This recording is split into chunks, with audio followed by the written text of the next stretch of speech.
quarter defense. You totally caught me off guard there. I don't even have a response for you. It was not a serious question. But it was good. Go ahead. This is more of a serious question. Sure. Do you try and ask people within the organization who were here with Aaron maybe how to approach him, or what's your approach to facing a guy that a lot of people around here know? Yeah, I think any information you can get on a player that somebody else has coached or been around, I think that's all important. So absolutely, I think I'd be foolish not to. Obviously Matt and a lot of these guys have been around for a long time, so any information that I can gain, of course, absolutely. Jeff, you probably played against him, right, in San Fran? I don't know if you did in Cleveland or not, but... Yeah, I played against him here. It was a night game, and I believe it might have went in overtime, or they won it in the fourth quarter. We had stopped them on 4th and goal. We zero blitzed them up the middle. Gosh, I haven't thought about this game in a long time. We sent 3 up the middle. The tight end wrapped up the middle. We threw the ball. Our nickel made the play, diving in the corner of the end zone. I thought we were going to win the game. I think there was under 2 minutes left. And then we drove, and they stopped us. And then we had a 3rd and 20. Now it's all coming back to me. It was 3rd and 20. They came out in 3-by-1. We were in 2-man. Sherm went inside to cover number 3. We sacked him, so it would have been about 4th and forever. But Sherm got called for a holding call, which Sherm never gets called for holding. But he got called for a hold, so it was an automatic first down. Then he hit 2 back shoulders on the right sideline, and then they kicked the field goal and won the game. So I have not thought about that since you asked me that question. So yeah, I guess I have some fond memories of him hitting those back shoulders and doing what he does. Yeah, so I do have those bad memories, and now it's all clear. So oof. So all right. So then I remember I was all disappointed after the game because I was the DB coach and it was freezing. So I go to the locker room and I'm ready to shower after everybody leaves, and then I go in and there's no hot water. All right. So now it gets even better because this is all coming back to me. So then I go back to the locker without showering, and I am frozen at this point. And I got onto the plane, and I froze the whole way home to San Francisco, miserable and cold. And that's my story about playing the Packers that has not been thought about until you asked me that question. So last week it was the fourth quarter. This week it's my game against Aaron. And next week I'm not taking any questions from you. Does this make you uniquely qualified to stop him, given you apparently both have the same level of recall? Like, he does that same stuff with plays from forever ago. Are you able to do that on command, or what is that?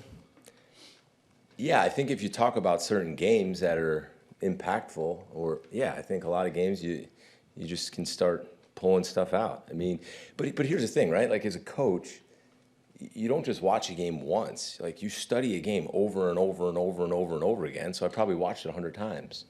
So yeah, there's the recall. I just, not a great memory, but he's got a great memory too, and he's a great player, obviously one of the best to ever play the game. And what's noticeable about him, it looks like he's rejuvenated, and he's moving around extremely well, making all the throws, and it looks like he's having a lot of fun again out there.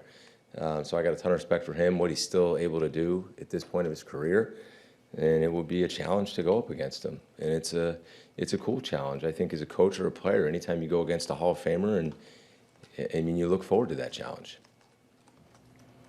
I was going to ask you, there was a time when he was as physically gifted as anyone that's ever done it, right? And now he's 41, and he's doing it at an age where most guys long since retired, and he's doing it. But what does he look like now? Did you see him throw the Hail Mary at the end of the game? I mean, so physically gifted. I mean, he kind of smirked after he threw the ball. I mean, that was unbelievable.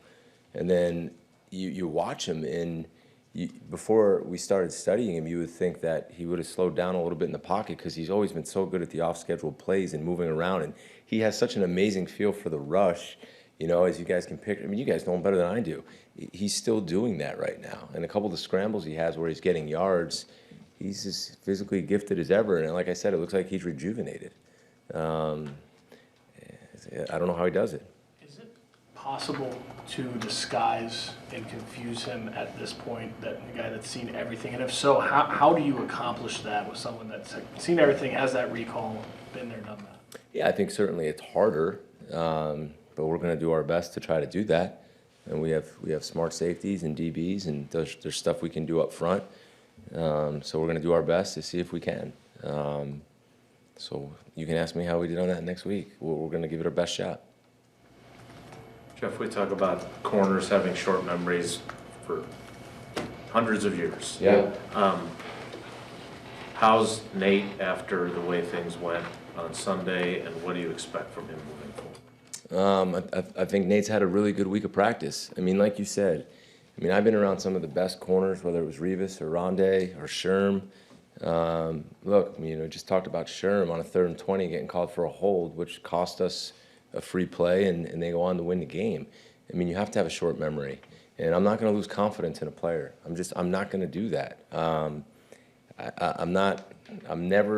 You got to keep coaching those guys, and you got to keep talking to them and showing them how to improve, how to get better, but they can't lose confidence, and we can't lose confidence. That's not part of who we are or what we're going to do. So we got to keep coaching him. I have confidence that he'll keep getting better. He is hard on himself. He's extremely competitive. He's talented. He's still, he's getting into the swing of things after coming back from his knee and the surgery that he had. And I'm excited to see him because he's a fighter, and I believe in him, and I believe he's going to get out there and take a step forward this week. Jeff, you were able to get Devontae Wyatt back into practice this week, but on the flip side, just how do you feel the depth is with, Stackhouse, Brinson, Brooks, and Kobe Wooden, and just how they've kind of played it? Yeah, if you look back to come into the season, in training camp, we were counting on a player who's no longer here, and then we were saying, how are we going to stop the run? You lose T.J. Slayton, you lose, Kenny, so you lose 2 of your best run stoppers, and the big question is, how are we going to stop the run? And then Heavy D comes those first couple games, and man, he was like one of the best interior guys in the NFL. His disruptive plays, his tackles for loss, his negative plays, his pocket push, his sacks, and then he goes down, right? And then you get guys like Carl and Kobe and Brinson and Stack who are stepping up, and we've been playing some pretty good run defense. So what you're able to do is, which, as I say, this league is about developing your other players. And how do you do that? You play them. And everybody's time is going to come, right? And those guys have done such a nice job, and I have so much respect for those young guys coming in there and battling. And now what it does is when you're able to get Devontae back, you have more depth because they've played, and we're going to need them again later on in the season because guys get banged up. So I give a credit to all those guys. They've done a great job, and I think, DeMarcus, Vio, and Wendell, they've done a great job. Coaching is important in developing players, and they've certainly done that with those young guys. Do you think Micah's ever going to see another one-on-one after Sunday? I hope. Do you?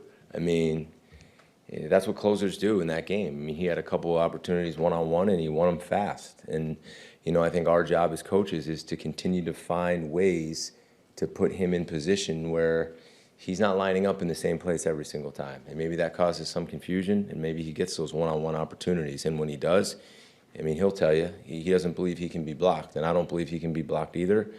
And he closed out the game for us. Should have had 4. 4. I didn't know there was only one hip drop tackle called all last year in the NFL.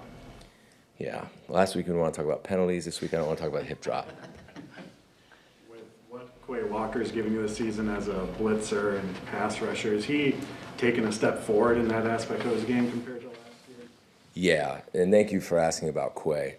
I think Quay is playing at an elite level right now. His communication, the way he's calling things out, the way he's studying the game, the way he's practicing, his leadership on our team, to me, is at a whole different level on the field and off the field. And then you see what he's able to do in the run game. And then last week, when he had an opportunity to go one-on-one with some of those backs and really do a nice job on the pressures, I think he's taken a step. And I really do believe, I believe there's more room, and I believe he's going to get better and better. And I think there's more ways that we can use him to do that, the more that he can absorb, and he's been able to do that. I love being around the guy right now, and I give him a ton of credit. He's doing an awesome job. We've seen Aaron put kind of a respectful fear into opponents over the course of his career. I'm curious, what is the thing with him when you see him on tape, especially now, that you're most concerned in defending? Like, you have to take care of this to beat this guy. I don't want to give anything away and talk about what I'm worried about defending. I think I think he can make every single throw. I think he sees it really well. I think he can keep plays alive with his feet. And he gets people into the right checks and the right calls. And like I said, we're playing a Hall of Fame quarterback. Can I ask a negative question here? Sure. So, Prescott had a pretty big second half against you guys. Flacco did. Brissett completed a bunch of passes in a row when he couldn't sack them. How do you combat a guy like Aaron who's going to throw the ball quick, so he's probably going to negate your pass rush? Because some of those other guys had pretty good games against you when you couldn't get to them. Yeah, I mean, there's things that we're going to do schematically that I'm not going to talk about that we'll have to wait for Sunday to see. But just generally speaking, are you concerned at all that your secondary's been picked on at times? Our secondary right now in the NFL has given up less pass yards per play than any secondary in the National Football League. And I don't think they get enough credit for that. Our secondary right now is number 1 in the NFL in yards per pass play. And I give them a huge credit for that, along with the rush. You had a couple busted coverages. We did. And maybe a deep ball that possibly could have gotten, picked off by the safety.